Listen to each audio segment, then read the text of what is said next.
Salut tout le monde, on se retrouve aujourd'hui pour une nouvelle vidéo, la deuxième vidéo parenthèse, donc qui se penche, une série de vidéos qui va se pencher sur des aspects très spécifiques de Tekken, et qui va surtout se pencher de façon plus rapide, on va dire, avec une vidéo d'une vingtaine de minutes et non pas une heure comme j'ai l'habitude de sortir.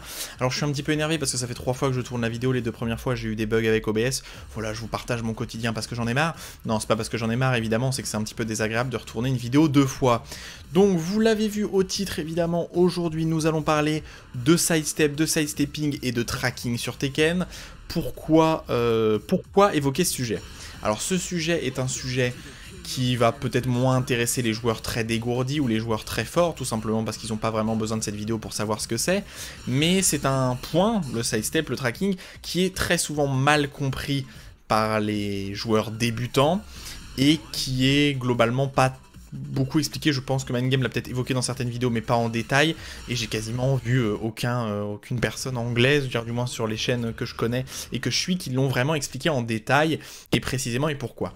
Alors le sidestep, on est un peu obligé de l'apprendre par soi-même, on va dire, on est un peu obligé de l'apprendre au fur et à mesure du temps quand on joue, parce que personne nous l'explique. Mais comment marche réellement le sidestep, comment marche le tracking dans Tekken, et pourquoi des fois quand je suis débutant et que je sidestep, je me fais rattraper quasiment tout le temps. Alors il faut bien comprendre qu'il y a 2 types de débutants, les joueurs qui vont bouger un peu n'importe comment de façon anarchique, donc là je parle évidemment des joueurs qui commencent, qui vont bouger n'importe comment, et les joueurs qui vont tout le temps garder. Alors ça c'est une situation que vous voyez très souvent, là, des joueurs qui reculent comme ça. En général c'est parce qu'ils viennent de commencer, c'est normal qu'ils reculent comme ça, c'est parce que comme ils se déplacent pas très bien, ils font juste que reculer. Mais vous m'avez compris. Ça c'est pas compliqué, les joueurs débutants ont un petit peu de mal avec les déplacements, ce qui est normal, Tekken étant un jeu particulièrement compliqué, rien que pour se déplacer. Rien n'est gratuit dans Tekken, le dash n'est pas gratuit parce que ça vous demande 2 inputs, donc vous n'avez plus la garde, même si vous pouvez garder après. Le backdash est très lent si vous ne savez pas faire les cancels, voyez. Et le sidestep backdash, le sidestep cancel, pardon, et le Korean backdash sont des outils très compliqués et qui demandent de l'exécution, ce qui est quand même abusé pour un truc qui est quand même particulièrement important, on va pas se mentir. Et évidemment, le sidestep ne déroge pas à la règle, parce que le sidestep, ce n'est pas gratuit, ce n'est pas une option gratuite dans Tekken, contrairement à d'autres jeux comme, je prends l'exemple de Soul Calibur. Dans Soul Calibur 6, c'est très facile de sidestep les coups de votre adversaire parce que le sidestep est très facile et a des propriétés d'évasion très grandes. Voilà, c'est pas le cas dans ce jeu. Alors, comment va-t-on résumer ça? On va d'abord se pencher sur le tracking. Alors le tracking, c'est pour ça que c'est dans le nom de la vidéo. Le tracking sur Tekken, il y a des coups qui sont homing, donc qui ont du tracking naturel, c'est inscrit dans le coup. En général, ils sont notés par les points blancs, comme ça, dans l'animation, vous voyez. Ils sont notés par les points blancs. Qu'est-ce qu'il y a d'autre qui traque? C'est vrai qu'on utilise toujours le même coup. Mais qu'est-ce qu'il y a d'autre qui traque? Celui-là, par exemple, en Picaboo, le tout, pareil, vous voyez, il a l'espèce de sparkle blanc, il y a des petits points blancs, comme si on dirait de la neige. Et ben ça, c'est des coups qui indiquent qu'il y a du tracking. Vous ne pouvez pas sidestep votre adversaire quand il met ce coup-là, parce que c'est la propriété du coup. Et ces coups-là sont très importants, évidemment, dans votre move list. Ensuite, vous avez une autre façon d'avoir du tracking, c'est tout simplement de vous déplacer. Dans Tekken, tous les déplacements vous réalignent à votre adversaire. Que vous alliez à gauche, à droite, que vous alliez en face, que vous alliez en arrière, ça vous réaligne naturellement. Si vous bougez pas, par exemple Brian en face il bouge pas, bon là j'arrive à passer dans son dos. Mais rien que si Brian, pendant que je sidewalk comme ça vers la droite, il fait backdash, ça va le réaligner et je ne pourrai pas passer dans son dos. Ça c'est fait exprès dans Tekken, c'est pour éviter que vous soyez trop facilement dans le dos de votre adversaire, et c'est évidemment spécifique au jeu 3D et non pas au jeu 2D, parce que dans le jeu 2D, dans Mortal Kombat ou dans Street Fighter, vous pouvez pas directement passer par votre adversaire en passant par l'avant ou par l'arrière de l'écran, évidemment. Donc le fait que vous vous réalignez, c'est fait exprès. Quasiment tous les jeux de combat, y compris Soul Calibur, quand vous vous déplacez, vous vous réalignez avec votre adversaire, c'est normal. Le sidestep n'est pas un outil gratuit, j'en ai parlé, parce qu'en fait vous ne pouvez pas sidestep n'importe comment. Très souvent les débutants et quelques joueurs, on va dire, qui commencent à se débrouiller, ont tendance à sidestep n'importe comment dans le neutral. Je veux dire n'importe comment, ça a l'air d'être un peu méchant, mais ont tendance à sidestep dans le neutral en pensant que ça va leur permettre d'invade les coups de votre adversaire.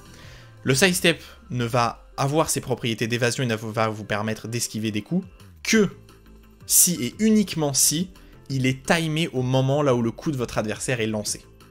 Alors qu'est-ce que je veux dire par là? Ça a l'air d'être totalement obscur.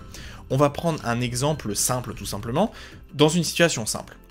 Brian va me mettre 1-2 et va me mettre down forward 2. C'est une situation qu'on a vue 1000 fois sur Tekken, que vous pouvez voir 1000 fois en match. Une 1-2 de la part d'un perso, et ensuite son poke mid le plus rapide. Chez Brian, ça arrive très souvent cette situation, parce que j'ai pas envie de taper après la 1-2, étant donné qu'il a une extension mid qui launch en counter hit.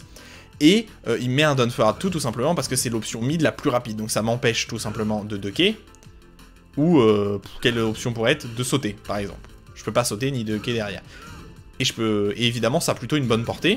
Donc vous voyez, même si j'essaye de backdash, je me fais rattraper. Donc c'est une bonne option. C'est une bonne option pour Brian de faire ça, de faire cette suite de coups. Qu'est-ce qu'il me reste comme option? Alors je peux mettre des coups armor. Si j'arrivais à le sortir, ça serait bien. Je peux mettre coups armor. Je peux pari. Je peux pas pari, je raconte n'importe quoi parce que c'est un coup de coude donc je peux pas pari. Je peux mettre coup armor, je peux pari, je pourrais mettre un backswing blow donc j'en ai pas malheureusement. Je pourrais tenter de crush et évidemment je pourrais tenter de sidestep. Voilà. Et c'est évidemment là que le sidestep va être fort. En fait le sidestep demande un certain timing qui est lié à la vitesse à laquelle le coup part. Vous avez deux solutions dans ce cas-là, vous avez le sidestep et vous avez le sidewalk que je vous ai montré avant. Alors les deux, les sidestep et le sidewalk, sont des options qui ont des propriétés différentes. Le sidestep globalement est plus rapide au début, mais vous permet de vous désaxer de votre adversaire moins. C'est-à-dire que le sidewalk va vous permettre de passer dans le dos de votre adversaire plus facilement, voyez, mais va être plus lent au démarrage. Alors que le sidestep est quasiment instantané au démarrage, mais ne vous permet pas de vous retrouver dans le dos de votre adversaire, ce qui est normal, hein.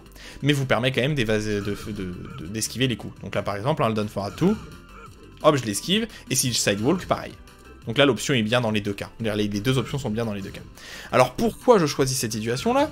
Parce qu'en fait, après cette 1-2, je suis très peu positif, je suis qu'à plus 2 je pense. Voilà, je suis à plus 2, et l'adversaire est à moins 2, mais j'ai pas vraiment envie de taper.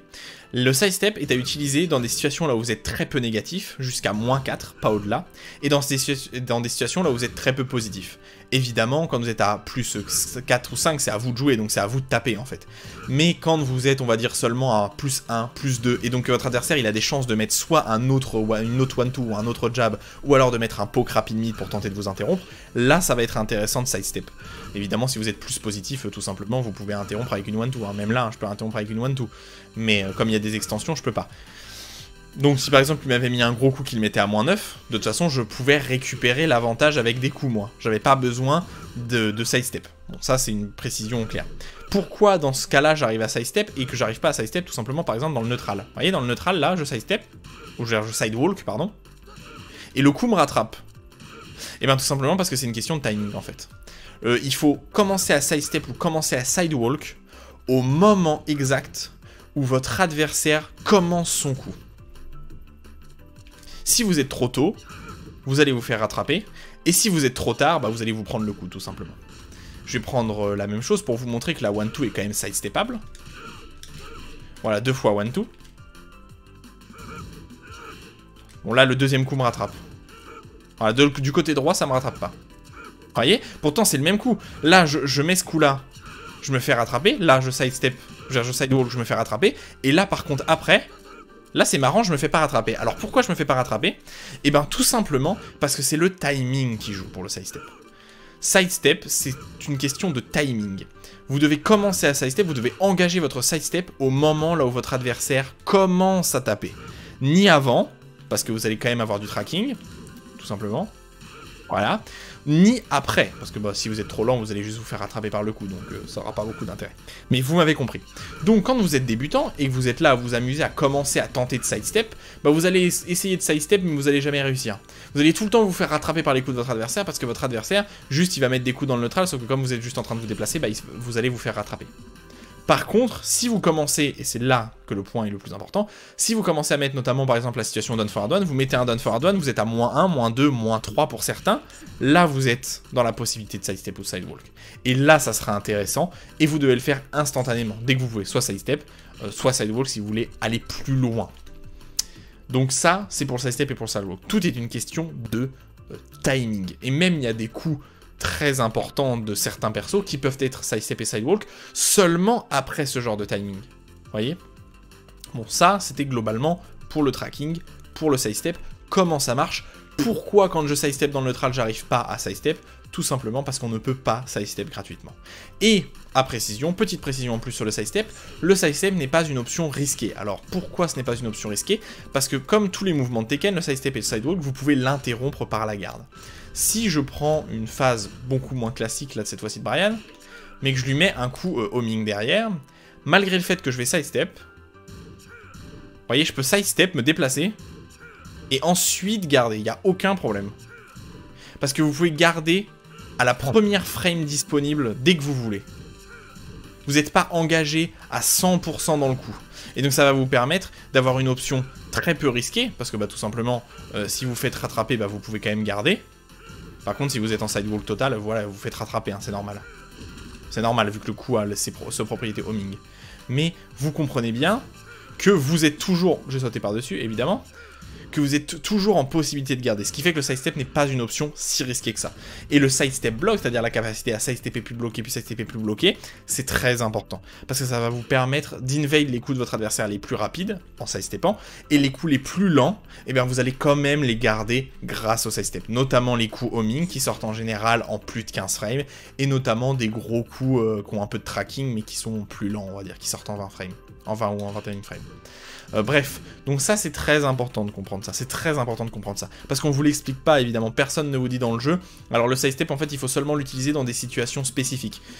Et d'ailleurs, si vous sidesteppez juste dans le neutral, il y a de très rares coups, on va pouvoir faire une parenthèse là-dessus, il y a de très rares coups que vous pouvez sidestep, et sidewalk pardon, tout le temps, et ça va vous permettre de les invade tout le temps. Vous avez notamment les well running 3 notamment, comme celui de Bryan, c'est un coup qui est très lent, qui sort en 22-23 frames, et qui a très peu de tracking. Donc même si vous voyez Bryan, vous courez dessus et commencer à faire le coup, vous pouvez très facilement, visuellement, juste vous décaler et le voir.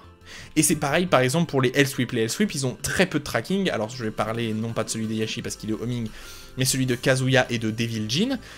Ils sont pas homing du tout et ils sont très faciles à sidestep du côté droit. Et même dans le neutral, ce sont les rares coups, là où si vous faites juste sidewalk autour de votre adversaire, il peut pas vous mettre de L-Sweep. Alors, si vous wave dash et qu'il a une exécution parfaite, il pourra. Mais globalement, un mec qui vous met juste, qui se rapproche de vous et qui vous met L-Sweep, ça permettra juste d'esquiver son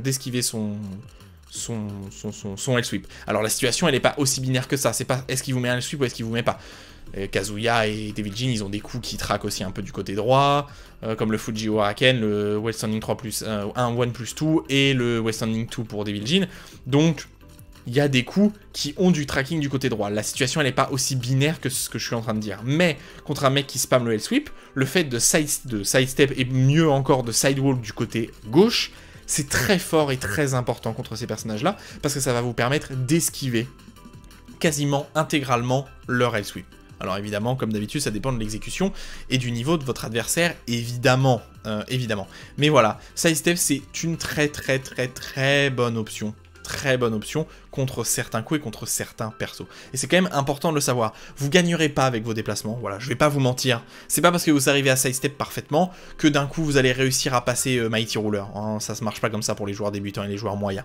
Il faut bien comprendre que tout ça c'est une question d'apprentissage et que c'est juste une corde à rajouter en plus à votre arc. Vous savez, vous commencez à bien punir, vous commencez à rentrer vos combos de façon régulière, mais il faut aussi savoir sidestep et savoir se déplacer. Ce qui est au moins aussi important que par exemple le cancel backdash, qui est la façon de se déplacer la plus simple et pourtant qui est assez facile, je pense que tout le monde peut y arriver en quelques heures de training, et après le Korean backdash qui lui est beaucoup plus compliqué, parce que ça demande d'avoir une exécution très rapide, et surtout de pas se planter comme je viens de faire là, évidemment parce que si vous plantez, vous êtes dans la mouise, on va dire, vous êtes dans la mouise. Mais vous m'avez compris évidemment, donc tout ça c'était sur le sidestep et le tracking globalement. Alors, est-ce qu'on peut préciser quelques petits trucs? On peut préciser notamment qu'il y a des coups qui ont du tracking seulement sur un côté. Ça peut être valable pour pas mal de pokes, notamment je pense à celui de Eyashi. Le Done Forward One de Eyashi qui traque très bien de son côté droit et un peu moins du côté gauche. Beaucoup de son côté gauche et un petit peu plus du côté droit. Donc ça, le problème, c'est que vous pouvez pas le savoir, à part si vous connaissez simplement le tracking. Donc ça, c'est de la connaissance de jeu, hein. C'est le principe de Tekken. Mais du coup, c'est très compliqué à savoir. Petit truc à préciser, Globalement, c'est pas une vérité générale, c'est pas une vérité absolue, mais les coups qui sont du côté droit de votre adversaire, c'est-à-dire avec son poing droit et sa jambe droite, ont un fort tracking, ont un tracking côté droit et ont moins de tracking à leur gauche, et tout ce qui se passe avec le poing gauche et la jambe gauche ont un tracking dans le côté gauche et ont moins de tracking sur leur côté droit. C'est une logique simple pour essayer d'identifier. Donc c'est-à-dire que même si vous connaissez pas parfaitement le tracking du coup de votre adversaire, vous savez que si c'est un down forward one, le down forward one va plus, par exemple celui de Steve, va plus rattraper du côté gauche de Steve parce qu'il part avec le poing gauche, et va rattraper un peu moins du côté droit de Steve parce qu'il part avec le poing gauche évidemment. Ça c'était une petite précision en plus pour ceux qui ont un peu la flemme on va dire d'apprendre le match-up, ou du moins toutes les spécificités de Steve pour pouvoir jouer parfaitement contre lui. Je comprends que c'est pas forcément agréable évidemment. Je pense qu'on a fait le tour globalement. Quelles autres situations dont je pourrais vous parler? Quelles situations je pourrais vous parler? Je pense qu'on a fait à peu près le tour. Si vous avez des questions, n'hésitez pas évidemment comme d'habitude à me poser des questions en commentaire. J'espère que la vidéo a été claire évidemment. La prochaine vidéo sera sans doute un tuto sur Anna. C'est fort probable que ça soit Anna parce que c'est un personnage qu'on m'a demandé et que je connais très bien, donc ça me demandera quand même globalement assez peu de temps tout simplement pour le travailler, donc il arrivera soit fin de cette semaine, c'est-à-dire samedi, dimanche, soit début de la semaine prochaine. Pour ceux qui voient cette vidéo pas trop tard, n'hésitez pas, il y a l'ICFC qui est en train de se dérouler ce soir comme tous les mercredis soirs, donc vous pouvez aller le regarder sur la chaîne de Toonamia, et sur la chaîne de Super Akuma, ça sera commenté en français par Super Akuma et par sans doute d'autres personnes, hein. Il invite souvent des guests, la dernière fois c'était Gunny, encore avant c'était Doug from Paris. Voilà, ça c'était juste pour les quelques petites précisions, pour ceux qui veulent savoir ce qui va arriver. Évidemment, si vous avez des questions, n'hésitez pas.